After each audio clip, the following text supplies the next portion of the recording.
Welcome aboard. I'm Matthew. And I'm Cody. This is Breaking Sterile, a show about flight attendants at a major American international airline where professionalism is the baseline and humanity is what actually gets us through the day. And this show is about the part of the job that lives just outside the announcements. The part where you're exhausted, proud, frustrated, grateful. Sometimes all on the same leg. Sterile exists just for safety. And this show exists for everything else. Shaky sky, grandma's hands, babies cry, secret jokes and galley B, crying in the lab quietly, lost ring, first flight, midnight snack, red eye light, every face a little world, spinning past a little door. From the whispered fears to the mid-air confessions, we're stitching all these moments into one long confession. Breaking sterile, breaking through, more than welcome. How are you? Every aisle, every row, we're carrying more than you know. Breaking sterile, there's a heart in the uniform. Hey, Cody. Hey, Matt, how's it going? I'm good. How are you? Doing really well. Thanks for asking. Oh. So we're here again. And Lovely Palm Springs. well, it's so warm. It is, but that's the whole point of Palm Springs. It is so... I haven't sweat this much since I lived in Vegas That you're, in the winter. and I'm a Schwitzer. Yeah, you are. I used to get very sweaty in the before I was just putting lip balm on. If you hear it click, it was my moisture lip balm. I used to get very sweaty during pre-departure stuff because, well, sometimes I still do because I'm always the one that has to put the overhead bins up because on our 777s the bins are so high that the shorter flight attendants always go, Matt, can you close that bin? They do that to me too. Yeah, but also because I'm like You're eye tall. level with. But then I end up doing the whole plane. Yeah.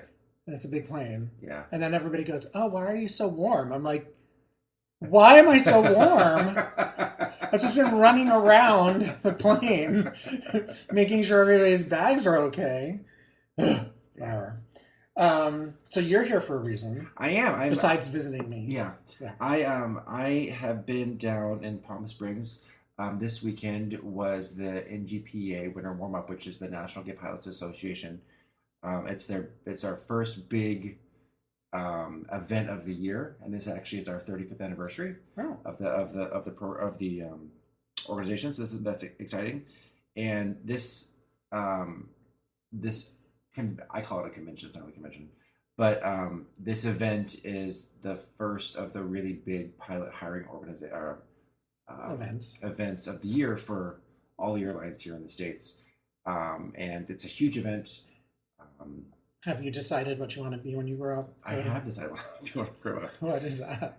I can't say right now because it's fun. Just kidding. Yeah. But I like I've said a couple of times, like my end goal is to be a pilot. Okay. So this was actually a really good networking event for. Well, it's still a while away. It's not though, because you can become a pilot so quickly these days. I could, but I'm still a flight attendant. Don't worry. Yeah. I'll still be here. No, I want you to live your dream. Yeah. I'm living mine. But yeah, so this was a really good opportunity for me to go and meet recruiters from other schools, from flight school. Well, from flight schools. From flight schools, yeah, as well as other airlines. Yeah. And then just meet other pilots and talk to them about their journey and how they got there. And that's. Was anybody's story really interesting, or is it all sort of the same stories? Well, I mean, a lot of the stories are it's the same kind of flight path that you have to get your ratings, right? Because it's all the same. But because you're all like LGBTQ, do they have is it different, you think, or it's basically just that this is LGBTQ friendly and so people feel more like they can be themselves? Yeah, I mean this summit is very inclusive, so we got we have the whole span of the LGBTQ plus community there. And then, I mean, when this isn't just LGBTQ plus hiring event, like there's straight men and women that come here, straight identifying men and women that come here to get hired as well. Oh. So it's not Taking up space, Cody. No. But it's a really great event. It's a really great time to meet people from other walks of life and other backgrounds to see and hear their stories about how they've overcome adversity and they've done whatever to get to where they've gotten to. And what's also great is that they have a lot of really great breakout sessions. Oh, yeah. So airlines will talk about their evolution and where they're going and about whatever. I actually met someone that you worked with. Oh, cool. He's a pilot there. Oh, We'll talk about that. Oh, did he like me as a human being? I believe so. Yeah. That means no. Well, no, because I showed him your picture and He didn't remember me. Well, no, yeah, because I lost 50 pounds. Yes, that's why. Really? Yes. Oh, it's good being skinny. But anyway, so it's a really great summit. Mm-hmm. If you're in the mindset to become a pilot, or you have that aspiration, if you're in the LGBTQ plus world, or even if you're not, this is a great way to come network. Hear stories. If you're unsure about even how to start becoming a pilot, this is a great place because there's flight schools, there's flight academies there. Some of the airlines have their own cadet programs and pathways to get to the majors, and so it's a really great opportunity for everyone to kind of sit there and I know how hard it is. I have a very good friend of mine from my airline that I cannot mention previously, Danny, who's becoming a pilot, and he went to like a JetBlue associated school in Florida, and now he's got his. If you go to any of my links, he's got. I've posted for him. He's trying to do a GoFundMe for his future piloting. Yeah, I would do it for you too. You just haven't done it yet. No, I know. You would get the most love. You would get the biggest link. But also, they're at this place. Yeah. They're at this at the one we're up. Yeah. There's all these different booths and all these different. So it isn't just airlines. There's there's luggage and there's which I. Do they do flight attendants? They're trying to be more inclusive. They're not doing a lot of flight attendant hiring, but there's people there that are flight attendants. Yeah. And most of the flight attendants like us are just walking around, taking the swag, talking to people. Of course we are, because we like free stuff. Anything free, anything not free. I mean, I'm sure there's a lot of salt and pepper shakers taken from certain flights and certain airlines. But there's a really great booth there, and they're just about aviation colleges and universities, as well as aviation related scholarships. Oh, that's good. So if you're not sure how to get from point A to point B, and you can't get the funding for it because of whatever reason, this is a great way to do that. Oh, I wish everybody knew about that so that people would come. Yeah, no, but it's a lovely organization. I've been part of NGPA for many years now, and it's only gotten bigger, and it's wonderful to see these young kids. So young. Who are like... Are they the young? 18, 19, 20. Wanting to who are just out of high school, who are in college, You know what I call that? What? 20 cute. 20 cute? 20 cute. Like not 21, 22, 23, 20 cute. Because it's an indistinguishable, between your 20s and 30s, you're 20 cute. Yeah. Because everybody's 20 cute. Yeah. Yeah, I know. No, and so it was. And they're all out. Yes, and it's lovely to see how many people are out and proud and living their best life because they have the opportunity to. What is it? Mateo Lane says, "Go back in the closet and listen to Madonna and cry in the corner like we had to." Yeah. It was a really good thing. I mean, it's still going on for the next 2 days. So that's good. There's a lot going on.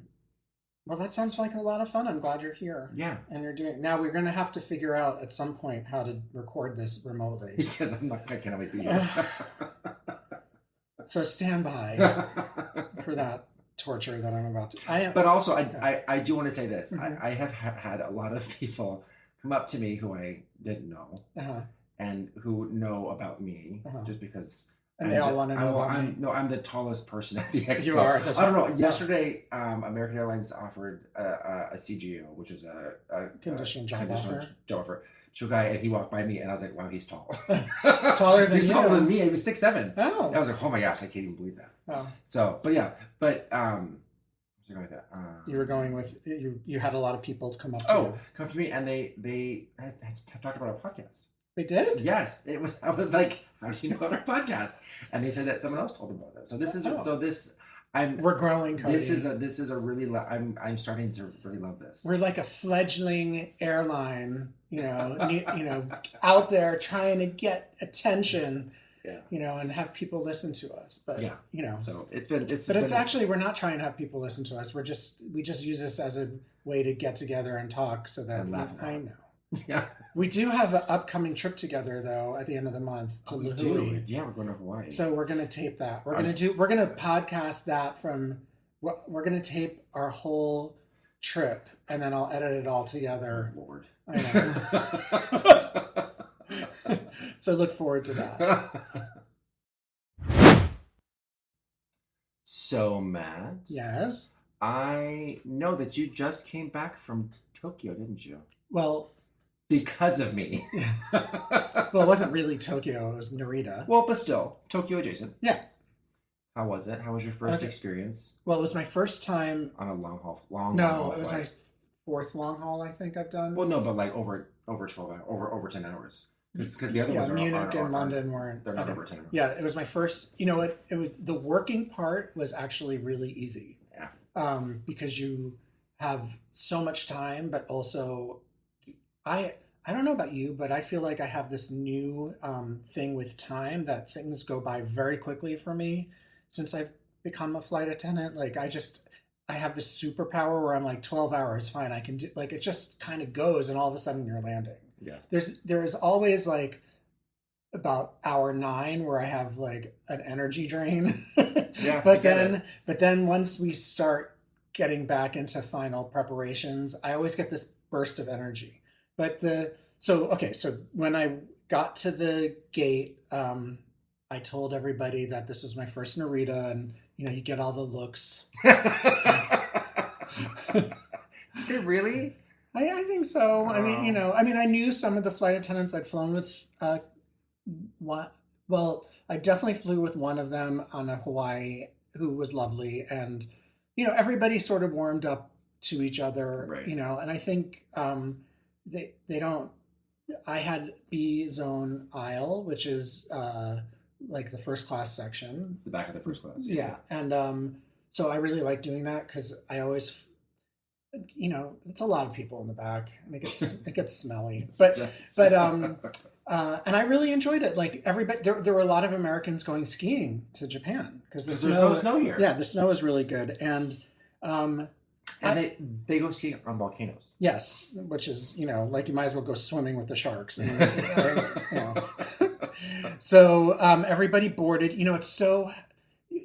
I think this is the same for everybody, even if it was the Narita trip, is the first time a crew gets together, it's a little more hectic because you're kind of getting everybody's rhythm, and everybody comes from different perspectives as to how they work a flight.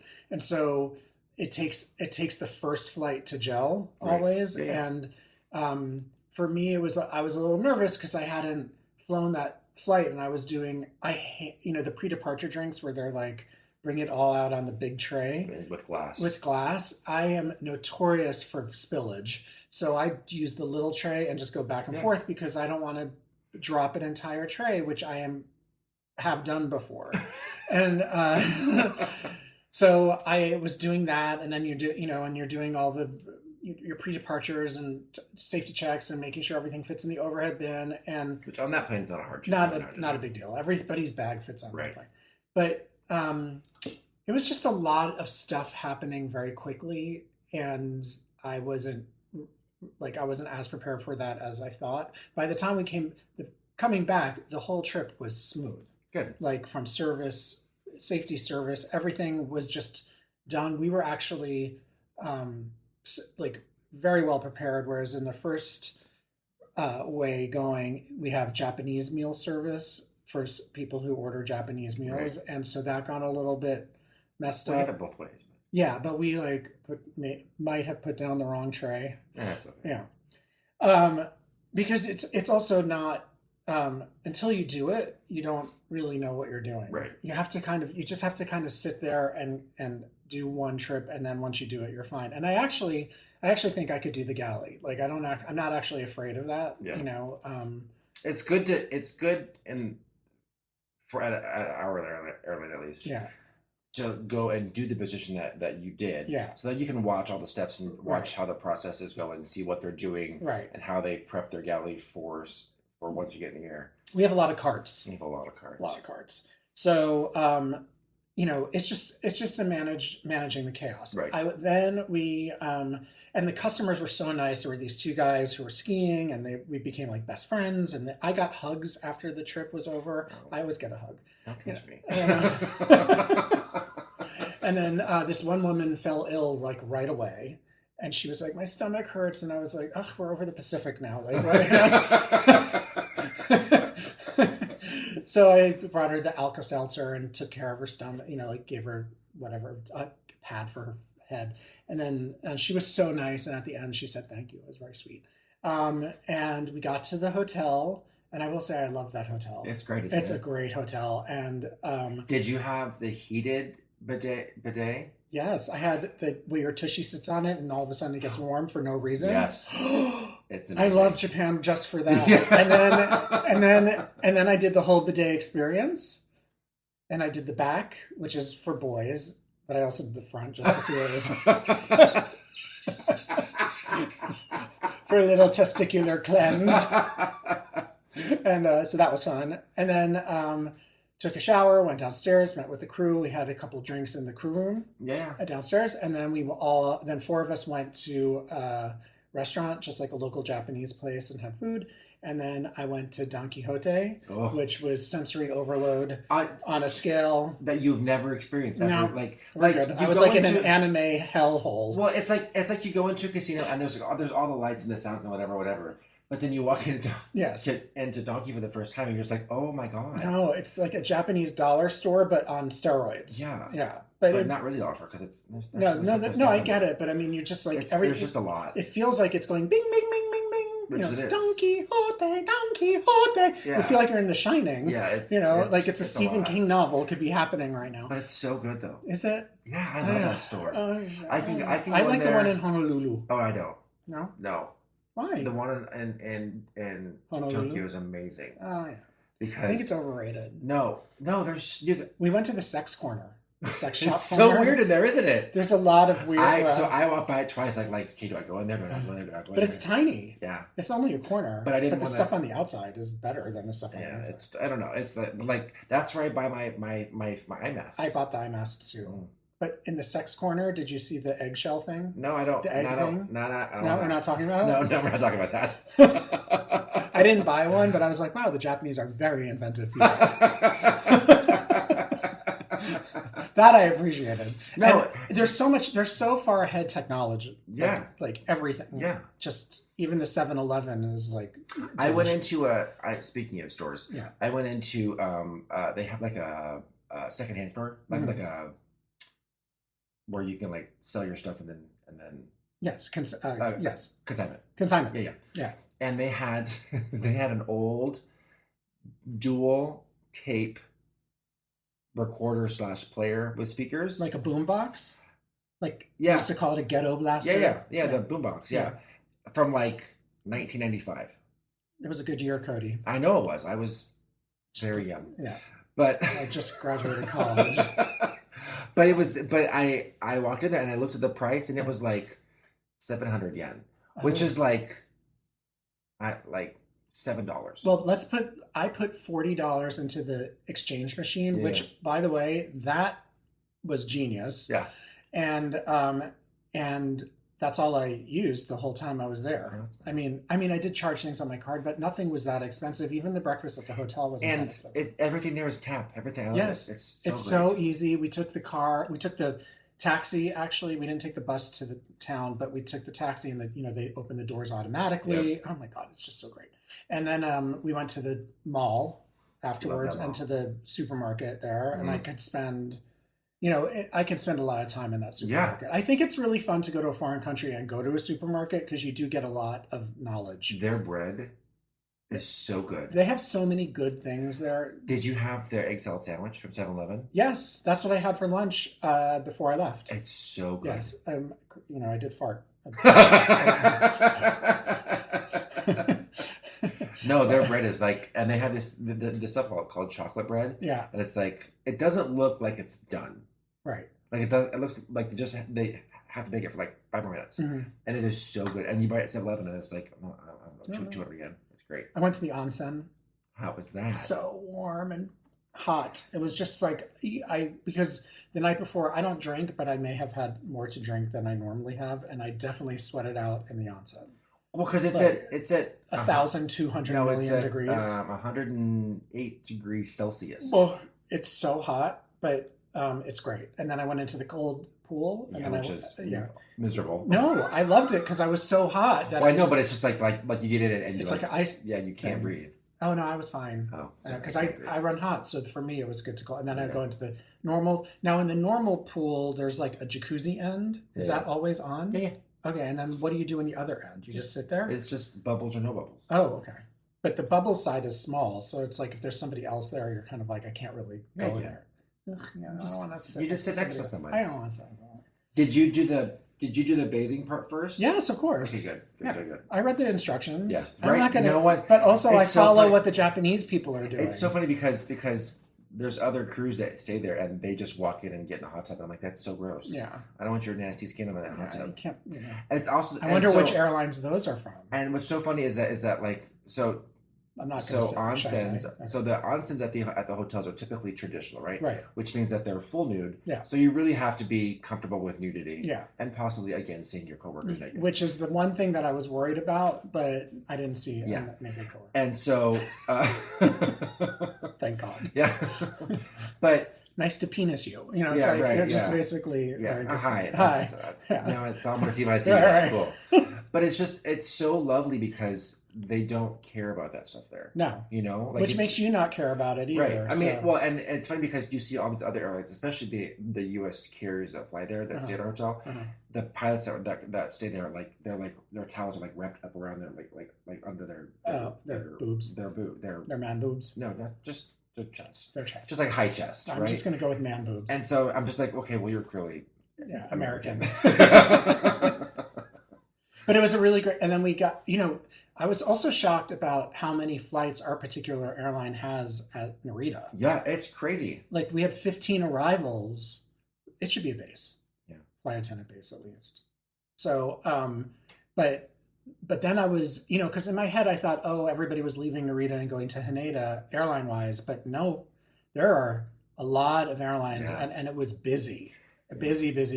And It's always busy. but it was super fun to see airlines that you just don't get to see out Yeah. the window. And I liked all that. And I don't know. You make a lot more money flying international. If I did 4 Tokyos a month, I'd be fine. And that would be 12 days a month. I You're probably, not flying 4 times a month. I am this month. It's cute that you think that. I'm hoping. I will let you know if today, the company allows me to drop my trip tomorrow, but I'm exhausted. I know that, I'm and exhausted. that's the thing is that after whenever I do Tokyo, like I come home and I'll lay on the couch just to like relax, and that's I want to be asleep right now. yeah, no, it's rough. It's hard. Yeah, Even with the 2 hours or 3 hours in the bunk. yeah. But I took the bunk that you told me to take, which was good. The middle one. I took number 4. Oh yeah, that's good. Which is good. It wasn't as wavy as number, I was surprised I got the one I wanted. Yeah, that's Everybody, crazy. yeah. I like 2 because it's long and it's Yeah, long, but it's in the wide, middle. and tall. I know, but it's tall. So I can sit up just fine. Oh, that's right. I have flexibility issues. Having no flexibility is my issue. You should have sat in 2. If I just don't like being in between 2 other people. No and no one's next to you typically. 1 and 3. Well, yeah, but no one uses the 1? 1 Why not? because there's equipment over there. Oh, And 3's typically there was somebody in 3. Yeah, right, but you don't ever. Oh, yeah, that's fine. Doesn't matter. It doesn't matter. Yeah. But then there were another thing about the trip was a lot of customers would not do sleepy time. When, Well, because it's a daytime. no, both ways. Both Yes, ways. Really? there was a lot of like, can I have this? And I went through with water. So after the service, I ended up in the back alley to help. I was placed in the back alley. So like the way the numbers worked out. So because we needed two people back there. And I ended up doing, waters every 15, 20 minutes. And What you were supposed to and do. then like and just making sure everybody was okay and blah, blah, blah. But people would still come back. Can I have this? Can I have red wine? Can I have white wine? Can I have a gin and tonic? You're just like, a lot of drinking was happening as well. And it was a lot. So, No, and that's what why- food do you have? That's why I don't work back there. I know. It's too much. It is a lot. But it was really fun. And when we were done, it's that thing where everybody just goes. And so it's this weird heartbreak moment because you've worked with everybody for a whole day. And now, you're just off the plane and I'm running to catch my connection. And it was just like, bye, and hope I get to work with you again. And then you have that walk. Okay, what is up with Denver Airport and internet? Who designed? They failed. International arrivals, long walk failure. If you've never done international arrivals at Denver, it is the one. Denver's a great airport. I will say it's a great airport. It's a little overcrowded right now, but it's getting better. But the international arrival situation, walking up the hill, That bridge is rough. and especially if the moving sidewalk is down, and it's carpeted, like Right. it's. I don't all understand why kind of airports carpet anything. Ugh, I don't know. I just don't like. I mean, because I know that Portland's so proud of their carpet. Did they get rid of it? no, so Oh. so they got rid of it, and there was a huge backlash for it. Oh. So they put it back in. Oh, stupid, because that's annoying And- to roll. and then- it's a piece of carpet. Put it on the wall. No, it's Ugh. like they have like earrings I know. and like I know it's all sorts of stuff for it. It's like a big. It's a thing. It's a thing. Careful, because people from Portland are in this. Sorry, I apologize deeply, but flight attendants would rather that there was no carpet. If they're being honest with Yeah. you, Portland. Yeah, no, carpet gotta go. Mm. I remember when Anchorage opened up their new sea concourse, Mhm. they put all new Carpeting? tile in. Or was it click, click, click, click, click? Yeah, Or- and it was slidey Oh, in the winters because your because feet are of the wet. snow. see, but that. Okay, well then I kind of understand why carpet would be like in a northeast colder Very- airport region because it's absorbing all the stuff from oh, your feet. grossness.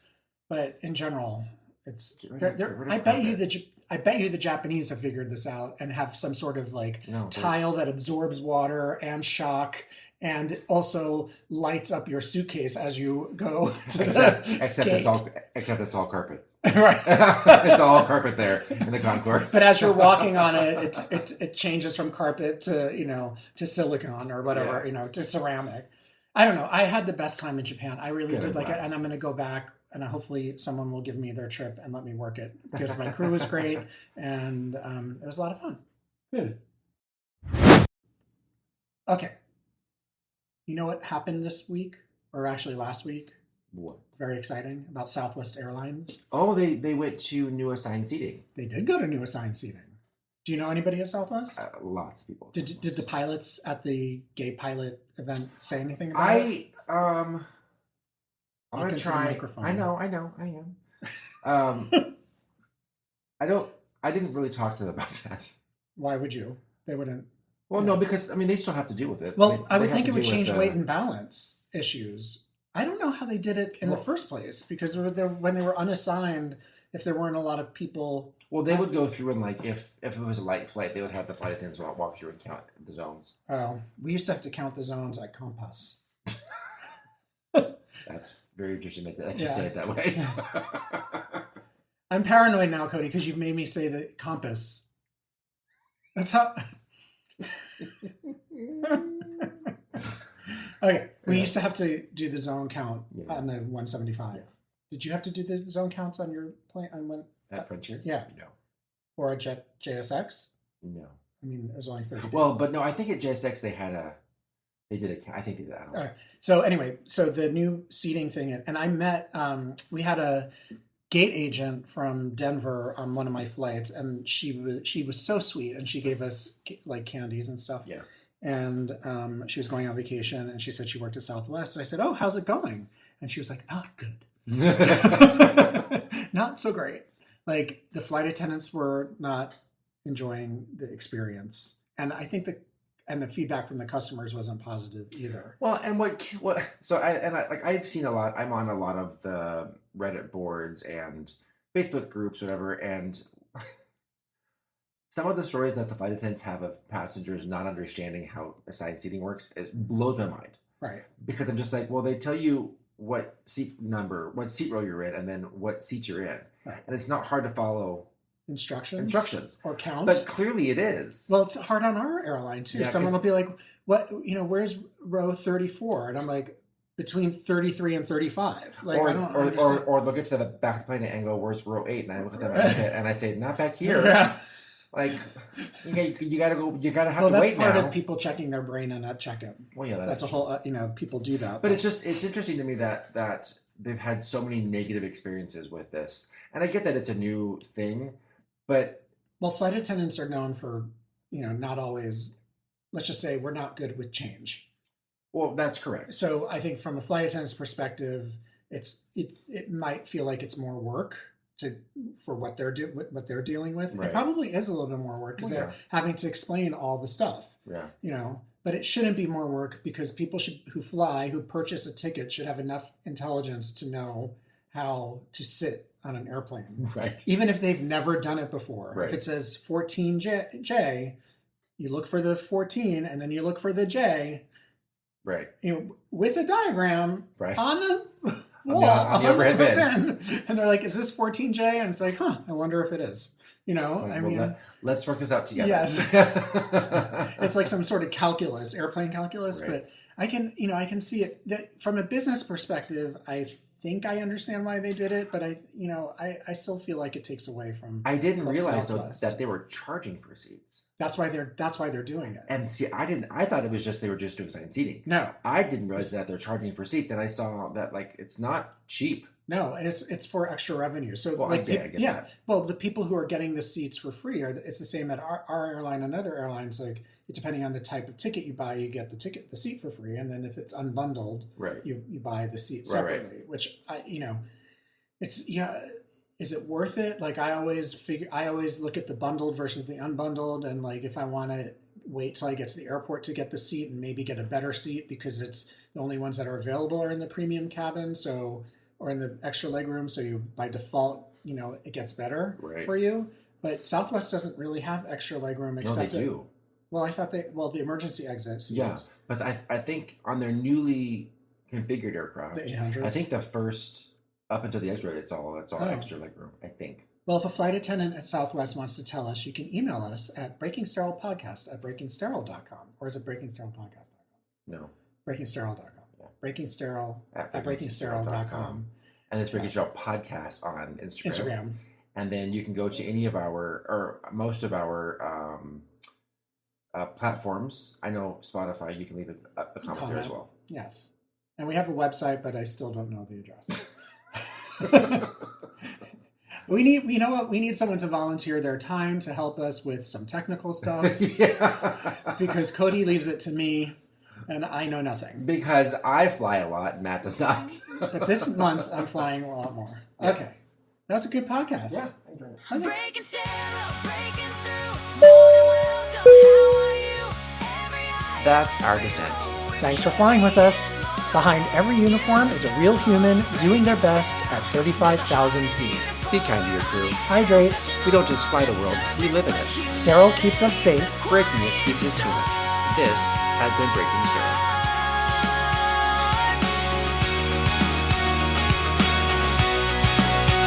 Seatbelt sign, shaky sky, grandma's hands, babies cry, secret jokes and galley B, crying in the lab, quiet.